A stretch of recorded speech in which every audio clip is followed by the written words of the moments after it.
thank you everybody for coming tonight. I don't know how many of you were here when I last visited, which was about 2 years ago. Can I see a show of hands of anyone who was?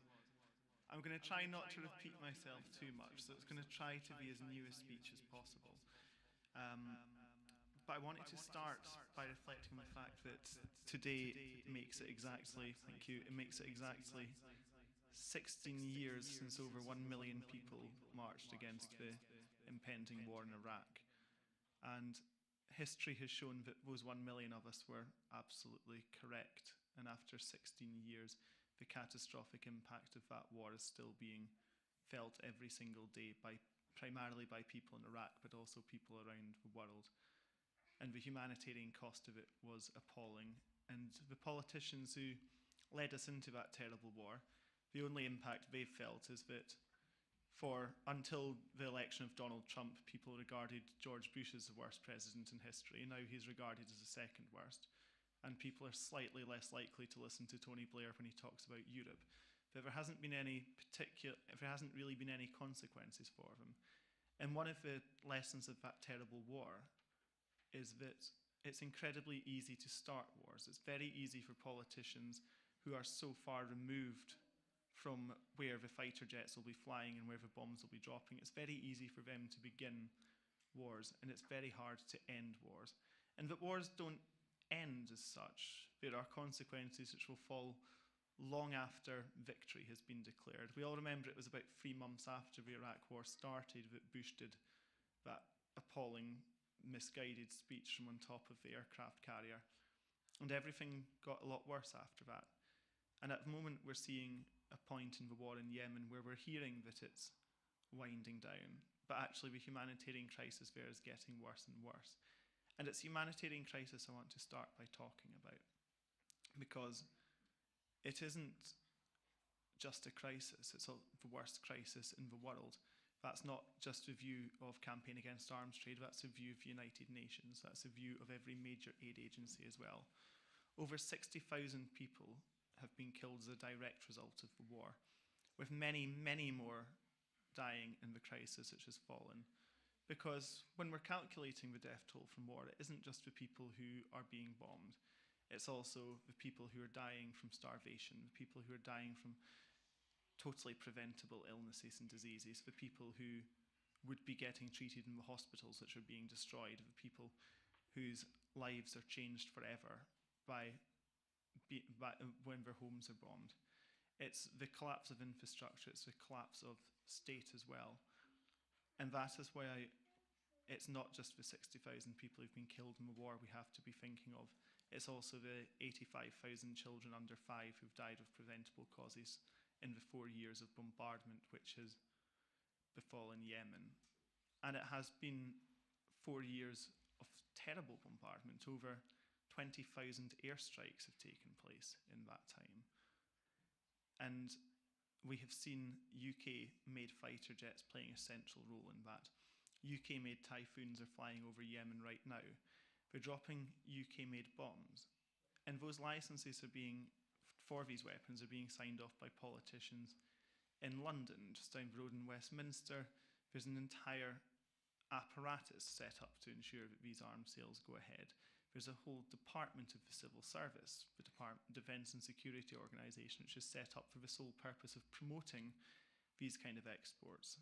So the UK government hasn't just been a bystander in the humanitarian catastrophe, it has been an active participant in it. And that is how we've got to the situation where UNICEF has found that a child is dying every 10 minutes of preventable causes as a result of this terrible war. And we are hearing endless talk from Jeremy Hunt and other politicians about how this humanitarian crisis must end, but they aren't doing the one thing that should be most useful, the one thing which could have the greatest impact, which is to end their support for this catastrophic war. Because this war could not be taking place without the complicity and support of arms-dealing governments. If you remove the fighter jets which come from the UK, the fighter jets which come from the US, there literally wouldn't be a Saudi Air Force. It would not be able to fly, it would not be able to bomb. If you remove the US-made bombs, if you remove the UK-made bombs, they would have nothing to drop. This is a war which is being fought with weapons which are produced by impeccably rich countries where where the people of those countries are not directly impacted. And those same governments who are fueling the war are the same governments who are telling us that it needs to end, while doing everything in their power to ensure that it does not. And this has been the policy from day one. The same day that the bombs started falling in March 26, 2015, Philip Hammond was quoted in the Daily Telegraph the next day saying that the UK will support the intervention in every single way except boots on the ground. And it's one of those few cases of a politician firmly sticking to their promises, because that's exactly what he and successive foreign secretaries have done. It's been the policy under the coalition government, it's been the policy under the Conservative government as well. And of course, alongside the military support has been a great deal of political support. If we think back to last February when the Crown Prince of Saudi Arabia, Mohammed bin Salman, visited London, if you'll remember the gigantic, elaborate poster campaign which went with it, we saw those pink taxis driving around London with his face on them. We saw billboards marking the route from Heathrow to Westminster, which were put up so he could look out the window of his limousine and see pictures of himself. We saw the adverts which were in every single national newspaper. We saw the photos which were taken in Buckingham Palace when he had lunch with the Queen. We saw the photos which were taken on the steps of Downing Street as Theresa May welcomed and greeted him. We saw the pictures which were taken when he had dinner with Prince William and Prince Charles. And it wasn't just us who saw those pictures. Those pictures were projected all around the world.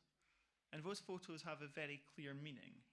To the Saudi regime, what those photos represent is an endorsement. They represent that fig leaf of legitimacy and respectability which comes from a state visit. They represent the dignity which comes from a state visit. They represent a sign of total UK support. At the same time, if those images are seen by the people who are being tortured in a Saudi prison, they also mean something. They mean a total mark of contempt. They mean a clear message that the UK is far more concerned with selling weapons than it is with their human rights. The message it sends very loudly and clearly is that their rights don't matter, that their lives don't matter. And the weapon arms sales have been a very large part of it. Since the war in Yemen began, the UK has licensed £5 billion worth of fighter jets and bombs, and they are the same ones which are being used right now. In reality, the figure could be a great deal higher, because the vast majority of bombs which have been exported have done so under what's known as an open licensing system, which is even more opaque and secretive, so that you don't really have to give away the totals. So there are potentially billions and billions of pounds worth of bombs and missiles, which can't be accounted for in figures. It could be a great deal higher, and the damage being done by those weapons is undoubtedly incredibly severe. It's such a significant part of the Saudi arsenal. But of course, we don't know how all these weapons are being used, because rather purposefully they're not being investigated. The UK government has not demanded any serious investigations into how UK weapons are used. It has actively blocked independent investigations by the United Nations. It has completely ignored the few UN investigations which have taken place. The US has done much the same. The arms companies have no interest in finding out how their weapons have been used. Every year we attend the AGM for BAE Systems, which is Europe's largest arms company. And every year we ask them all the questions which we don't want to be asked. 2 days before the last AGM, a wedding had been bombed in Yemen, killing 25 people, including the bride, turning what was meant to be a day of celebration into a massacre. We asked BAE Systems' chair if he could guarantee that his weapons were not used in that attack, and of course he couldn't. He said these investigations don't happen, and the reason they don't happen is because if they happened, then he might have to stop selling weapons. But as long as there's a willing, purposeful ignorance, then these sales can go ahead, and they'll go ahead with government support.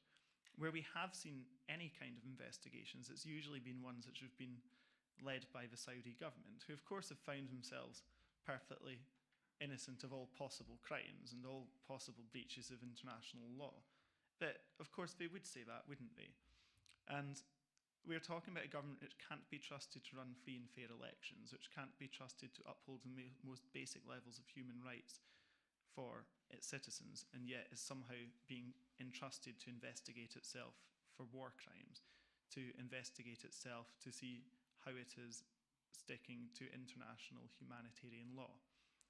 And actually, this is where the UK arms export laws, on paper, it's very clear, because it says very clearly that if there is a chance that weapons might be used, if there's a clear risk that weapons might be used in a serious violation of international humanitarian law, then an arms sale should not go ahead. Now, Saudi forces have been routinely accused of some of the most serious possible breaches of international humanitarian law on an incredibly regular basis for 4 years' worth of this conflict. Almost immediately, people raised very serious concerns. In the first week of the war, a refugee camp was bombed.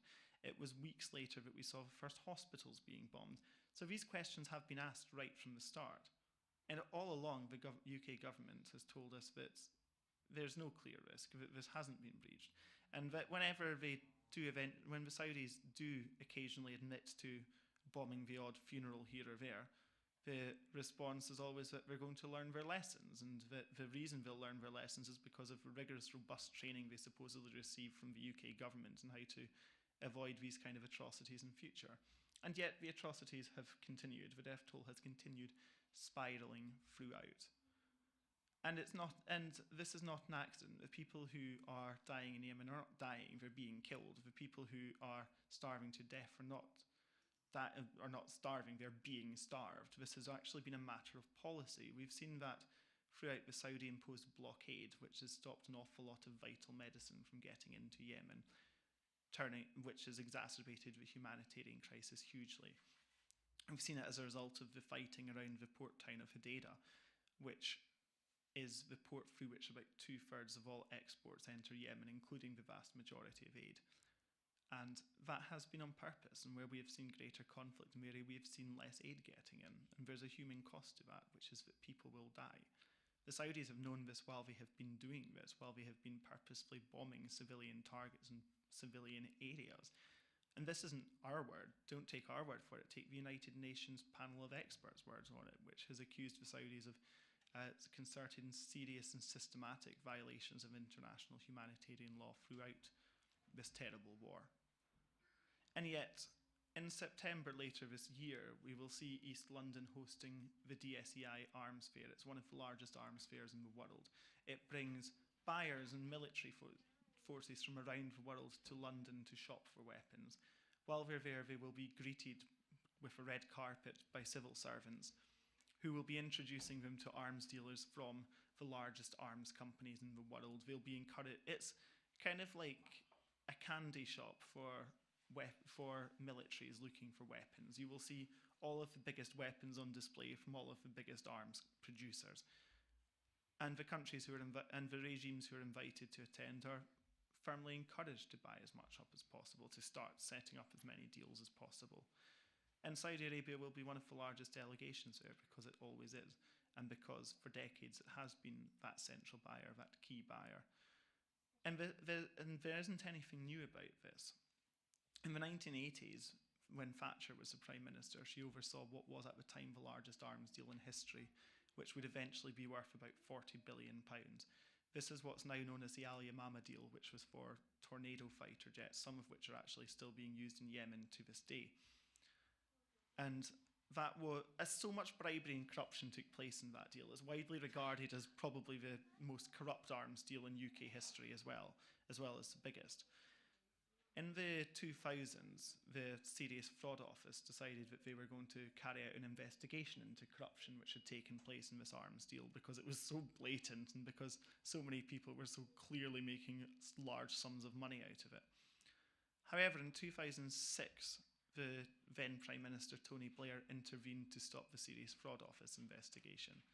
He said that it wasn't in the UK's national interest. He was incredibly blatant about it, actually. He didn't pretend that no bribery or corruption had taken place. He was fairly upfront about it and saying that it was embarrassing to the Saudis and made it somewhat less likely that we'd buy more weapons in future. Very shortly after he intervened to stop the investigation, by pure coincidence, I'm sure, he then got to sign off on another major arms deal to the Saudi regime for fighter jets, which would eventually be worth about 10 billion. Now, if I was being cynical, I would suggest that that was a reward for having scuppered the previous investigations. So the point in this is that these arms sales are not just a Tory thing, they're not just a Labour thing, they're a institutional thing. That is starting to change a bit now. And I think since the election of Jeremy Corbyn, we've seen the Labour Party taking a much firmer line than it would otherwise have taken, and taking a much firmer line than would have happened had Ed Miliband still been the leader. We've also seen more voices raised in Parliament because of the election of large numbers of SNP MPs who've also taken a very strong stance. And now, by coincidence, now that the Liberal Democrats are in opposition, they've suddenly started taking a much stronger line on it as well. But that's not to say that we can necessarily trust that politicians who will say good things on it one day will make change the next. And that's why this isn't just a political question, it's also a legal question. As some of you will be aware, it's actually been a very long time. I was looking into this the other day. The first article I wrote about it was an article from Newsweek at the end of 2015 saying that we were starting a legal action against the UK government, believing that these arms sales breached UK arms export law. That was 2015. In 2016, we were given permission to take it to the High Court. It eventually reached the High Court in 2017, where we then lost in the High Court, which set a horrendous precedent. In 2018, we were given permission to take it to the Court of Appeal. It will be April 2019, in 2 months' time, that it eventually goes back to the Court of Appeal. We're back in court between the 9th till the 11th of April. And whatever the verdict is, it will set a vital precedent. If we win, it will set a major international precedent, because it will make it that much harder for governments to ever sell weapons into war zones again. It will make it that much harder to sell weapons to regimes which are committing atrocities. On the other hand, if we lose, then it will set an incredibly negative precedent. The precedent it will set is that a regime can create the worst humanitarian crisis in the world. It can bomb schools, it can bomb hospitals, it can bomb weddings, it can bomb funerals, it can bomb school buses, it can bomb all sorts of civilian infrastructure, and the UK government will continue to sell it weapons. So in that regard, the stakes could not be higher. This isn't just something for the courts and Parliament vote. This is something where we know what public opinion is. Poll after poll, every single poll has shown that the vast overwhelming majority of people, at least 2/3 in every poll, are firmly against arms exports to human rights abusing regimes, including the Saudi dictatorship. This is something which we need to keep moving up the political agenda as far as possible. And something which I think has changed over the last few months has been the attention the Saudi regime has received for the murder of Jamal Khashoggi. Because it isn't just that they murdered him in the Turkish embassy, which they undoubtedly did. It's the fact that they then covered it up incredibly badly as well. We saw those terrible sights of Saudi embassy personnel roaming around the streets of Turkey, visiting tourist attractions while wearing a dead man's clothes. That is the sign of a regime which cannot be trusted in the slightest. And since Mohammed bin Salman became the crown prince, we have seen policies which are not just authoritarian and brutal, but also erratic. We have seen his war of words with Canada over women's right to drive. We have seen the attempted kidnap of the Lebanese prime minister. I think he's caused some serious concerns for a lot of people in power, because his decision-making has not just been authoritarian, it's been erratic, it's been appalling as well. But we've also seen a greater intensification of the crackdown in Saudi Arabia too. There's been a lot of celebration of the fact that the Saudi regime has given some women the right to drive.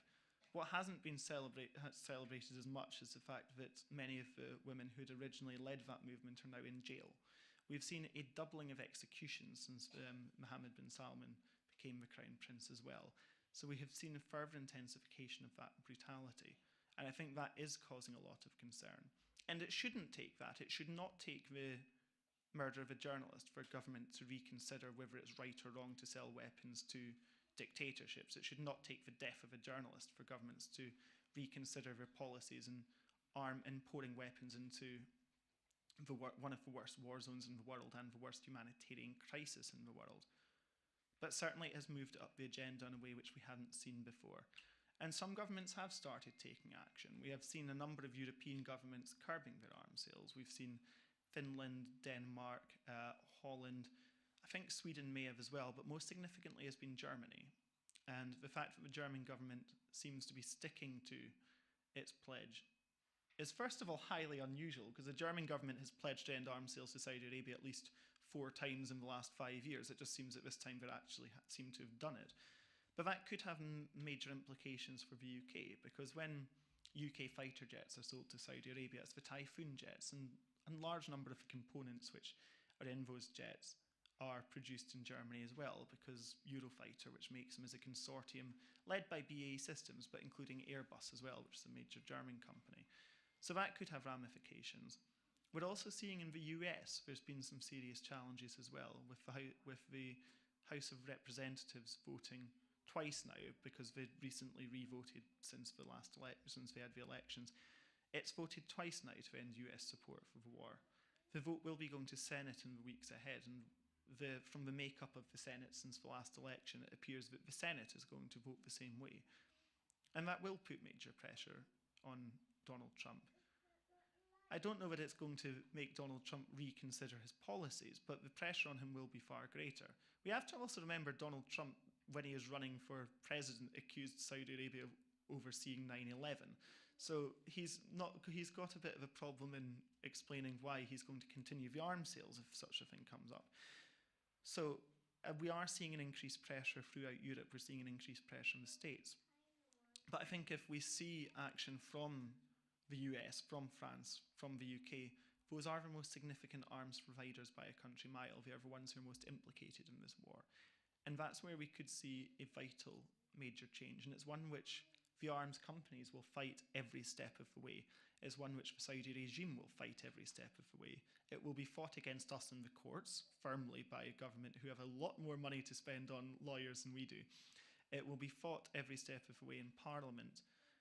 And actually, we have to think about the influence of the arms companies and the Saudi regime in Parliament, because every year the Aerospace Defence and Security Group, which is a trade body for arms companies, every single year it holds an annual dinner, which is held in 5-star hotels in Park Lane and Mayfair. And they held their annual dinner about 3 weeks ago. Unfortunately, we weren't invited, so we weren't able to obtain the guest list. But in 2015, we did obtain the guest list. And there were over 40 MPs present that night. And this were MPs who came from all political parties. Well, no, I should say all political parties except the Green Party. I've said that and been pulled up on it before. But all the major political parties, aside from the Green Party, had MPs present that night. And I think what that shows you is the depth of integration between the arms industry and the political parties. It shows you the level of influence they have in the corridors of power. And it is a very small sector of the economy. We have to remember that. Arms exports account for roughly 0.2% of jobs in the country. But it's a very small sector of the economy, but it's a sector which carries a totally disproportionate voice in the corridors of power. And it's one where when it asks for something, it will always get it. In Robin Cook's autobiography, former Foreign Secretary Robin Cook's autobiography, he characterised BAE Systems, which is Britain's largest arms company. He described them as having the backdoor key to Downing Street. I don't think he actually literally meant that they were hanging out in the gardens of Downing Street, but certainly he went on to elaborate in saying that Tony Blair would not make a major foreign policy decision without having BAE Systems on board first. And I think that shows the level of integration between BAE Systems and government, and between the arms industry and government more generally. But as I say, I think it does feel like things are changing a little bit in Parliament at the moment, and the more pressure there is on politicians to push for change, the better. There's going to be a report published tomorrow morning, which I think is going to be quite significant. We got an embargoed copy of it today, which is by one of the House of Lords committees, which is actually chaired by a former Conservative cabinet member. And that's going to be a very scathing report into the legality of arms exports to Saudi Arabia. And I don't think that would have happened without Jamal Khashoggi without the death of Jamal Khashoggi. I also don't believe that the ceasefire we've seen in Hodeidah, which is thankfully holding, I don't believe that would have happened without the death of Jamal Khashoggi as well. But it shouldn't have taken that, and it should never take that. Because ultimately, when these decisions are being made for war and peace, we have to remember that it is human lives which are being decided on. And when we think about an industry like the arms industry, it's a trade where all the biggest deals are being done from penthouses, they're being done from boardrooms, they're being done by incredibly rich people who are doing them with other incredibly rich people. And none of them will ever be on the ground when one of their fighter jets is flying overhead dropping a bomb.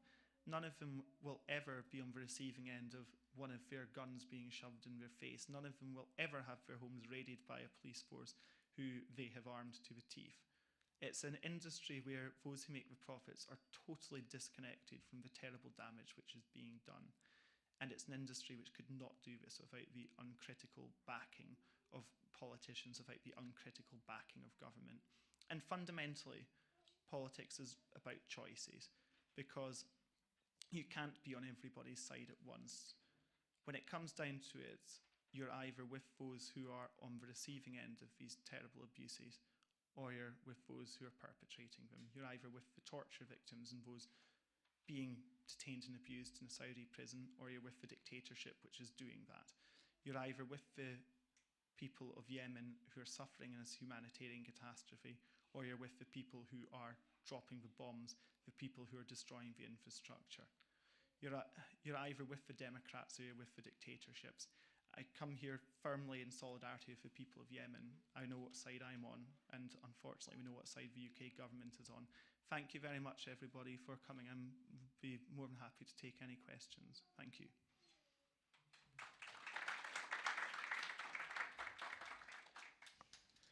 Thank you very much. We have some time for some questions. Do we have any questions?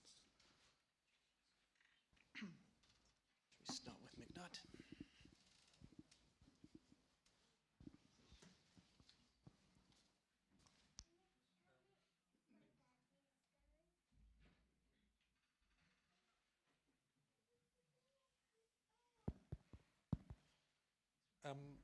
Thank you very much for your talk. There are a couple of standard arguments that some people keep on making, and it just would be good to hear your thoughts on them. Firstly, one being that why should we stop? Why should we give not sell arms, because they can just get them from China or Russia or somewhere else? Does that have any validity? Is that something that's reasonable or not? The second one being, as a nation, we obviously need to protect ourselves as our own arms and weaponry to protect our own national security. And one of the advantages of selling arms to some countries means that it subsidizes, or it means that the arms that we get for ourselves are basically free or covered within that. So how can that work? And finally, is there a slightly different angle? If the Court of Appeal ruling goes in the favor of campaigning against arms trade and the work that you've been doing very, very diligently, does that mean that there's a potential for the CPS to take those who made decisions to commit an act which ends up being illegal knowingly to court and to be prosecuted?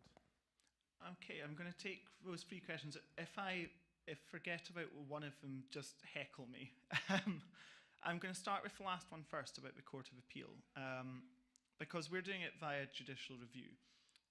So it's actually one of those things where it's more about how the decision was made as much as anything else. My understanding is that based on our result, there is not the potential for criminal charges to follow afterwards. On the other hand, if there is a case which can be put, then it's certainly one we would be very interested in looking into in any way we could. Because it doesn't seem right or just, does it? That if you can sell large quantities of weapons which are used to violate international humanitarian law without any personal cost whatsoever to yourself. And it all comes down to a question of whether or not a civil servant filled in a bit of paper correctly, or whether you had reasonable ability to say that you didn't know about the risk at the time. And that was one of the things which felt very strange about our case when it was in the High Court, and even throughout the permission hearings for appeal, is that it feels so disconnected. It feels very much like you're almost having a kind of philosophical debate, whereas actually the key point is surely the real life impact which is happening on the ground. So whether or not we see Liam Fox, Boris Johnson and Theresa May behind bars anytime soon, I would doubt that we will, but certainly I think it could. I think that it doesn't change that it could be a vital precedent, and ultimately bringing down the global arms industry is most definitely a marathon and not a sprint. So certainly we would definitely take that precedent. But in terms of the arguments which are advanced for it, the first one which you raised was the general, if we didn't do it, someone else would sort of argument. And there's two variations of that argument. It used to be the argument would just be if we didn't sell these weapons, then France would, and wouldn't that be terrible? Which is slightly different from the Russia one, so I'll come back to the Russia one in a minute. But on that case, that such an argument could be used to justify selling absolutely anything to absolutely anyone in the world, because if you take the approach that if Britain didn't sell it, then somebody else would, that could be an argument which is used for selling anything. But the UK is meant to have standards. We always hear about the UK standing up for human rights and democracy around the world and being as positive a global citizen as possible. And meanwhile, arming and supporting some of the most brutal and authoritarian regimes in the world on a regular basis. Because it's not just Saudi Arabia. We're seeing in Bahrain at the moment, for example, yesterday saw mass arrests because it was the 8th anniversary of the Day of Rage Against the Government, which was taken in the wake of the uprisings in Tunisia and Egypt. And we've seen terrible repression in Bahrain over the last 8 years, and yet it is one of the countries which remains on the UK government's list of priority markets for arms sales. It's also received over £100 million worth of arms licenses in the time since the crackdown began. And it's again taking it away from Bahrain as well. You can look to Israel, which has routinely used UK arms in its wars against the people of Gaza, and despite admissions in Parliament that UK weapons have been used and atrocities have been committed, we've seen more and more weapons sold. In fact, I believe last 2017 was the highest year for exports to Israel, certainly that we've seen anywhere on records. And there's a distinctly strong military integration going on there. So certainly there's a huge gulf between what the UK government says it does and what it actually does in human rights and democracy. When it comes to the Russia point specifically, that's often raised within the context of, it's a slightly strange argument, because whenever I've kind of had it put in debates by people from the arms industry, they'll say, yes, atrocities are being committed, but if we use Russian weapons, they're less accurate, so more atrocities would be committed. So therefore, we must sell them British weapons because they're more accurate. And that's kind of the modern version of that. Now, we have to... China's coming up a lot more in those kind of arguments as well, but we have to remember that actually the UK sells a lot of weapons to China. It's not as if the UK has been above that in the past. It's also not as if the UK was above selling weapons to Russia. It did right up until the invasion of Ukraine, where it became too politically embarrassing to continue. So it is an argument which is being made, but again, it's an argument which could be used to justify selling anything to anyone. And we can't start from the premise of a race to the bottom on human rights. And ultimately, it's not just ultimately, actually, there's a large element of fantasy about that argument when it's put in relation to Saudi Arabia, for example, because obviously, in the case of Russia, Russia sells large quantities of weapons to Iran. And if it sold large quantities of weapons to Saudi Arabia, then you can guarantee that Iran would not buy large quantities of Russian weapons. So it would be highly unlikely that it would be arming both of them. Although that being said, in the 1970s, the UK did actually arm both countries quite severely. They were the two largest buyers, if I remember correctly. But the point is more that if British and American fighter jets were withdrawn tomorrow, or a permission to use them in the war in Yemen, it's not as if Russia could suddenly conjure up an air force overnight, which it could then sell to Saudi Arabia and then train them very quickly to use them. It would actually end the war as well. And also, we should remember that Russia also sells some weapons to Saudi Arabia as well, not as many as it does to Iran, but the arms industry has never been about models as such. It's been about selling to whoever will buy at whatever cost. The other question you asked was to do with the idea of manufacturing base, and it's a totally valid question, because what we have to remember is that although I'm going to take it in two, I'll make a point about jobs and then I'll make a point specifically on defence, if that's okay. Specifically on jobs, I referenced in my talk that it was accounting for 0.2% of jobs in the UK economy, which is true. But we are also talking about very skilled individuals. And in some parts of the country, these are disproportionately large employers. If you go to Glenrothes, for example, the Raytheon factory there employs about 600 to 800 people. That's the factory which makes a lot of the bombs which are being used in Yemen at the moment. It employs about 600 to 800 people, and for the large part, we're talking about very skilled jobs. You could then argue it employs more because of indirect jobs which are set up in the area as a result of it. So there are certain parts of the country where it is a very large employer, and certainly any political strategy which is based on trying to move away from the arms industry into other areas of engineering has to take that into account. We have to be taking into account that the position the arms trade holds is because of the result of political decisions. It's because of the huge degree of support it gets from government, and that support should be put into other areas of engineering. We are talking about extremely skilled people whose skills we want to keep in Britain, but also whose skills we want to keep in the areas where they're currently located. And certainly it's not going to be easy, and it's going to be a marathon, not a sprint, but we believe that one area, for example, where you could see a huge transfer of skills would be renewable energy, because actually the skill set involved in making a windmill is actually incredibly similar to the skill set used in making weapons. And a lot of other areas of engineering, including renewable energy as it happens, have huge skill shortages right now, and they're crying out for more skilled people, and other industries where Britain could be a world leader. But it's actually something in some respect we don't have a choice about, because although the level of arms exports hasn't gone down, the level of people employed in arms exports has been rapidly falling for years and years. Even the figure which I used in my presentation of 0.2%, that's about 50,000 people. That is about, I expect, about half of what it was 15, 20 years ago. And the figure I used is actually about 8 years old. It's almost certainly fallen since then as well. And that's because of automation. It's because it's an increasingly globalized industry as well. And that even when a British weapon is sold, large parts of that weapon haven't been made in Britain. So even out of nothing other than economic necessity, there has to be a move towards other areas of engineering getting the same support the arms trade does. But in terms about maintaining UK defences, we often hear the narrative, and I can guarantee it will appear both from the Andrew Marr show this Sunday and in the Sunday Times this Sunday. There's always some kind of former general who you see doing it. It's almost always Lord West, who will always appear on TV or in print talking about how the British armed forces have been neglected. He always uses the phrase third world military in that kind of condescending modern empire kind of way he does.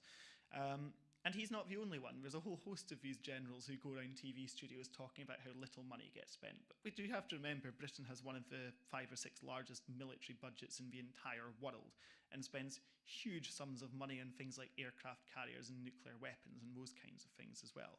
So there's a certain mythology which underpins that whole argument.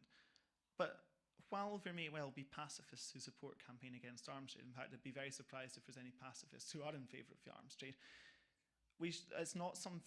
it's also something where we're aware that ultimately the abolition of armies and world peace being declared is not going to happen overnight. We're not talking about dismantling the UK military overnight or anything like that. And that's not something which is going to happen either. So much research and development goes into the production of weaponry for the British Armed Forces. So much money is already spent on the production of weapons for British Armed Forces. The creation of weapons for British Armed Forces is significantly higher than the amount of jobs which are employed in exports as well.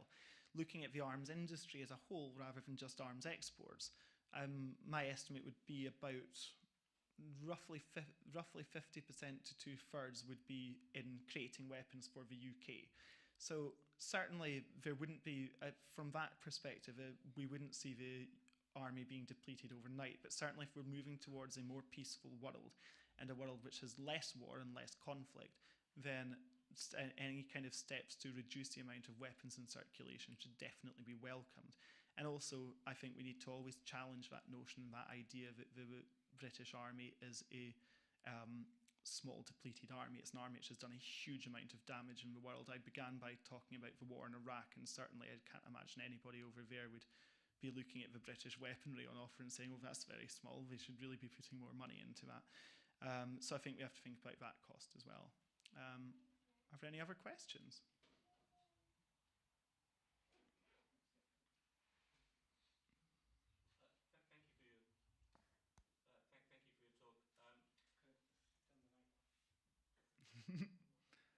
Okay. Sorry, I wasn't here for your talk 2 years ago, so apologies if you covered it then, but I was wondering... Oh, you didn't notice all the repetition, Dan, that's brilliant. But I was wondering if you could talk a little bit about why the High Court sort of rejected your case, and also what the grounds of your judicial review that you saw were. Okay. I have a second question, a little bit more controversial. I mean, I think Saudi Arabia obviously got this, is it 2030 plan, where they're trying to look for a diversified income stream, and part of that is also sort of making money off the pilgrimage, of which lots of sort of Western Muslims goes to. And you sort of made the point of you're either with them or you're against them, and actually, you know, them coming here, it's an endorsement. So do you think sort of Muslims in Britain or Muslims in the West, them carrying on or sort of not boycotting the pilgrimage is also a form of endorsement to the Saudi state? And No, I don't. I have absolutely no problem with people visiting Saudi Arabia for religious reasons or for any reason for that matter.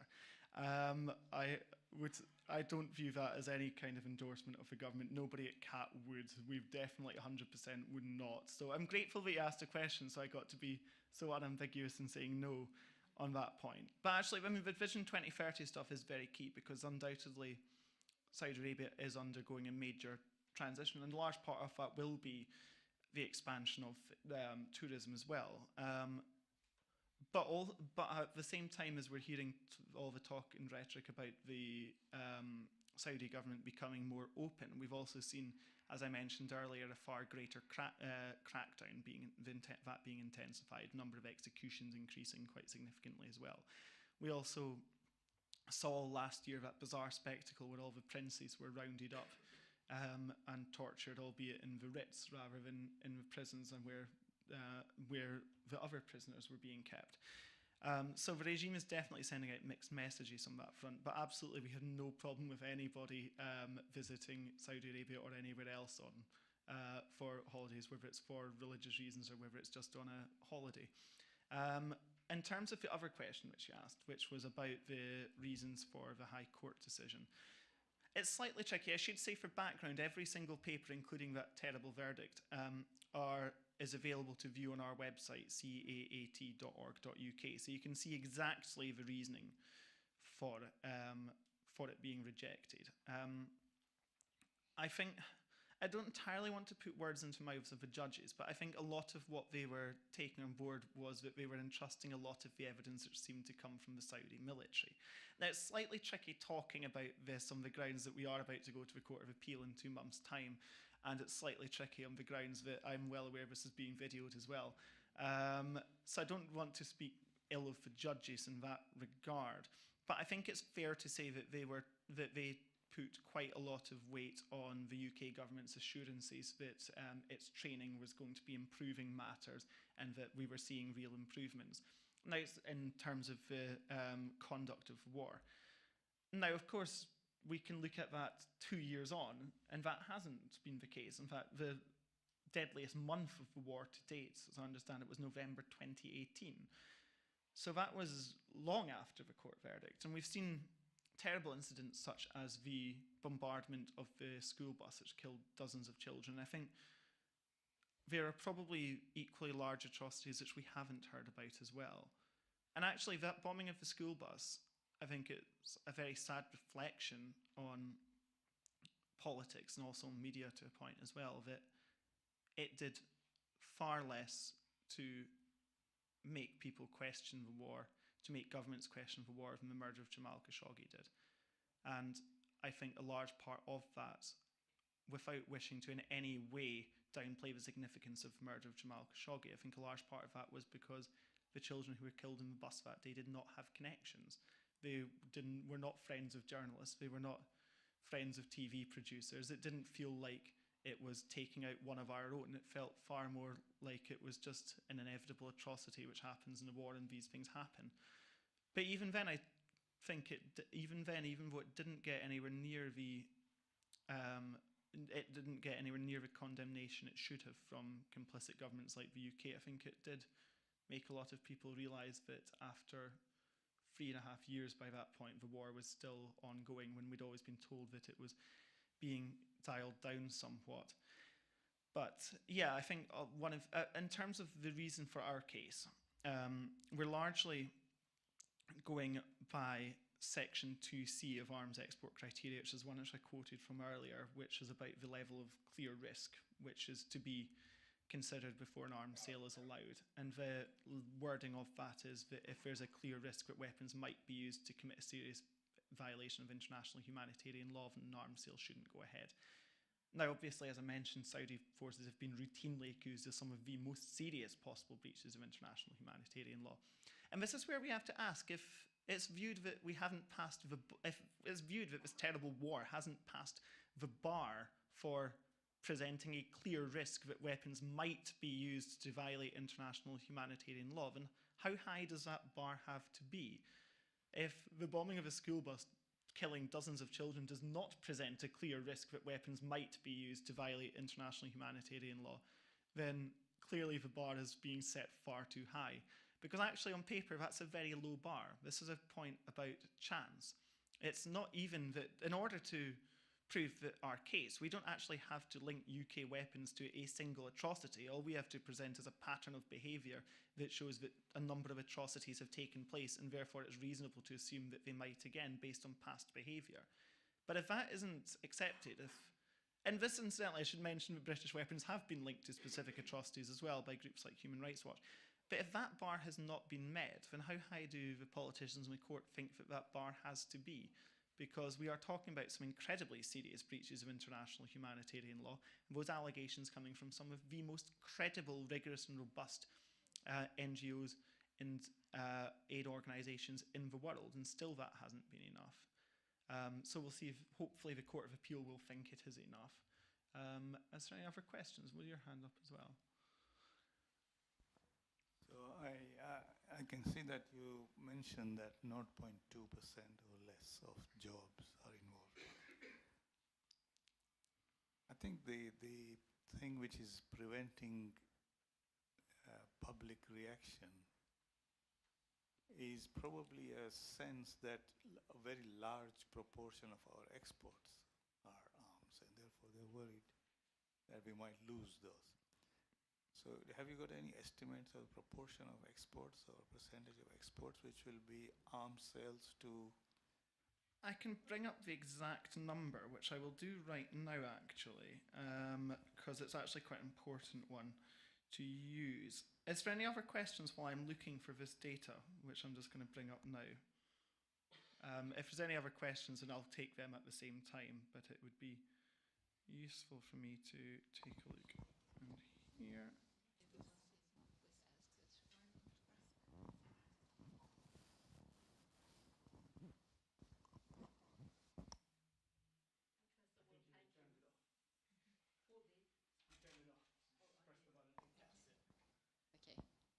Is it working now? Yeah. First of all, thank you very much for the information. I was just thinking that I bring an example. Of course, please excuse me for my English. I'm very slow in talking. I understand well, but I'm very slow in talking.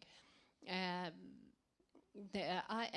bring the example as we are told that to separate the garbage, you know, the papers separate, the plastic separate, and other things, you know, separate, the food rest separate.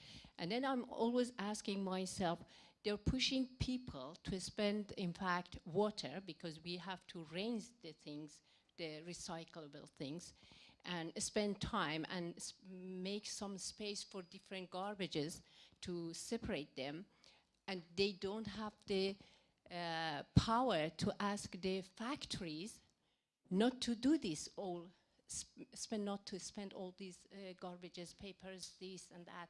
For every, I mean, I take tablets, it has a big box and only 5 tablets in it. I could put maybe 50 tablets in it, but they use a big box. And so it's a, I don't know, that's a cycle. I mean, we are talking about the damages that these weapons has done. We are talking about the damages, as they ask, not to sell to Saudi Arabia. Okay, not to sell to Saudi Arabia. Then where else? Where can they make a fight a war and then sell it, because they can't save it all the time. They're making it, they're giving people money, they're spending money for it, they're having luxury spaces, luxury cars, luxury villas, things from that money, and so they have to sell, right? But if we go to the root, then probably that would be very easier. But in a way, it is very difficult. I mean, what is your idea? Okay, I'm going to come back to both of those. I've now got the export figure in front of me, which for reference comes from the Office of National Statistics. This figure is actually from 2013. So it's probably, I don't think it'll have changed significantly since then. But at that point, the figure of exports was worth 7 billion that year, which is quite average. And that accounted for roughly 1.4% of all total exports from the UK. Now, we have put that also into context with the fact that about 40% of the material which was being exported will almost certainly not have been made in the UK. And that's probably even more so for some of the bigger ticket items, where a lot of the value will come from Germany, for example, for fighter jets and things like that. So if we we'll take off we'll take off the 0.4%. That probably seems reasonable. So even if we assume it's 1% of the economy, that's not a small number. But on the other hand, it's not a massive number either. It's a number which, if it was to be raised overnight, you would probably notice some economic shortfall, and government would probably come under a bit of fire. But it's not something where, if it's phased out over time, people would be particularly noticing, not least because the number of jobs is in long-term steady decline as well. And I'd expect, as a percentage of exports, it's probably in decline too. However, where I think this does present quite a risk is actually with Brexit just around the corner. And I'm not about to start a debate about whether Brexit was good or bad, because we're all quite sick of those debates, I'd imagine. But one thing which we have seen in the aftermath of the vote is certainly, and I don't think this is an inevitable consequence of Brexit, this is no indication of how I voted whatsoever, Remain. No, there shouldn't be viewed as any point about that. But the government has undoubtedly made a move toward, an even greater move towards selling weapons to authoritarian regimes over that time period. I don't think it's any coincidence that Theresa May was the first Western leader to visit President Erdogan in Turkey after the crackdown. And when she visited him, she came away with a £100 million arms deal. We've seen moves also to see greater increases in arms exports to Thailand as it's crept into further authoritarianism, Egypt, while it's been doing the exact same. The Philippines has just been added to the list of core markets for arms exports, which is published by the Department of International Trade every year as well, as it's been getting more oppressive. But actually, and this ties into your question as well, which is that the market is still very dominated by one region. In fact, the UK arms industry is a very regionalised industry. Roughly 60% to 2/3 of all arms exports every year over the last 10 years or so has gone to the Middle East specifically. And I don't think it's a coincidence that while there's been greater tensions and war in the region, there have been greater arms sales. Because arms companies don't just profit from war, which they do undoubtedly, they also directly fuel war as well. Because you can't really, as I mentioned about the Saudi war in Yemen, you can't really launch a war if you don't have those weapons, if you don't have those weapon streams coming in regularly. And I don't think it's any coincidence that, as we have seen a greater militarization there, that we have seen more arms exports there. There was a really bizarre scenario which happened 2 years ago, I think it was, when the blockade was launched against Qatar. And there was, at some point, some incredibly serious talk about a possibility of a military escalation and a possible war between Saudi and Qatar. Saudi and Qatar both have the exact same fighter jets, and they're both made in the UK. They both use Eurofighter, they both use the same Typhoon jets. It would have been a major payday for the arms companies. You can quite imagine they would have been loving it. They'd have been saying both sides should be replenishing their stocks, this, that, and the other. But actually, it's more a point about tensions, because shortly after that blockade was brought on, Qatar suddenly started spending more money on more fighter jets. And as Saudi has gone to war in Yemen, it spent a greater amounts of money on weaponry as well, because weapons certainly fuel the cycle of war fuels the cycle of arms sales. The two go hand in hand. There's only two reasons you would ever buy weapons in the first place. One of them is to use them, and one of them is to threaten to use them. You either buy weapons so that you can go to war, or so that you can threaten to go to war. There are two reasons you would purchase. So I don't think it's any coincidence that as tensions have escalated in that particular region, it's become an even greater focus for UK arms sales. In terms of alternatives, there are things which I think very rich, influential countries can do on the world stage.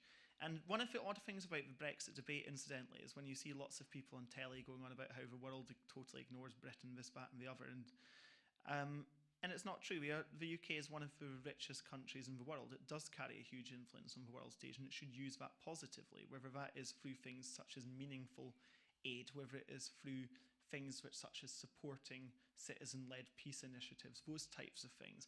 It definitely should not be using its influence on the world stage in order to give credibility and support to brutal dictatorships and tyrannies. But we have to remember that war is a man-made thing. It's something which is fought by people, and it's something which, if it's fought by people, can also be ended by people as well. And we have to try to be optimistic about that, which can be very difficult when there's terrible atrocities being committed around the world on a daily basis, and we have greater access to those atrocities than ever before as well. But we do have to remain optimistic. And as an optimistic anecdote, there is an arms fair which I expect probably very few people have heard of, called DPRTE, which I'm using the initials because I can't remember what it stands for. And it's an arms fair which happened for the first time in Bristol about 7 or 8 years ago. And enough people in Bristol said, we don't want this, and turned up to protest against it. So the arms fair ended up having to flee and move to Cardiff. And it happened in Cardiff, and there was lots of protests against it. So that arms fair's just moved to Birmingham. Only last week, after a letter writing campaign and the threat of protests, it's now moved out of Birmingham, and it is happening on happening behind barbed wire and fences in Farnborough, in a place very remote and as far away from protesters as you can get. And one of the reasons for that is ultimately because people in Bristol are very sensible, people in Cardiff are very sensible, people in Birmingham are very sensible, and all of them have made clear that they do not want this arms fair happening on their doorstep. And it's got to the point whereby the only place where arms dealers can feel like they're not going to come up against public opinion and have to look people in the eye to justify what they're doing is when they're on a airbase which is owned by BAE Systems, and behind fences, behind barbed wire, behind armed security guards, those types of things. And this is a reminder that actually public opinion is on our side. And when we do polling, it's hard sometimes being involved in political campaigning of any sort, because it always feels like in the peace movement and other political movements, there's always far more defeats than there are victories. And very often it can feel like public opinion is incredibly annoyingly against you. But actually, I've always felt very optimistic every time we've done polling, because it does find that the vast majority of people are firmly against arms exports to human rights abusers and support for the Saudi regime specifically. In fact, the public's very hard line against this. It's not just arms exports to human rights abusers which people are against. The majority of people don't actively support arms sales to Ireland or Sweden. So that in itself is something which we have to be factoring in. It's actually, the public is very sceptical of arms sales full stop. All the data for these polls is on our website, incidentally. I'm not just kind of making this up randomly. In fact, the last poll which we did found that when it came to Saudi Arabia specifically, only 6% of people in the UK supported those arms sales. And that poll was taken just ahead of the Saudi Crown Prince's visit to London. So it was at a point where you could open a newspaper and see his face with a story about how gloriously liberal he supposedly is. And despite that, the vast majority of people were firmly against it. And that's something which we have to remember and something we have to mobilise. And it is definitely a marathon and not a sprint. In fact, one of the reasons I've used that phrase probably multiple times tonight is because it's true. And real change does take time. But then thinking back to when I was born, and if you looked at 1986, it was a very different world. At that point, Nelson Mandela was in prison and half the world is behind an iron curtain. Now, those things would be unthinkable if they were to happen tomorrow. People would just be like, what, that's bizarre. And actually, change does happen, sometimes very quickly, sometimes very slowly. But ultimately, when we are taking on some of the strongest vested interests in the world, which are multi-billion-pound arms companies, the institutions of government, the apparatus of government, and authoritarian regimes and arms buyers the world over, then certainly at points it can feel like a long struggle, a lonely struggle, but it's one which is vitally important and one which actually public opinion is on side, and that's something we should remember. Thank you very much, Andrew. I think we'll end there. Salwat. Thank you very much. Thank you.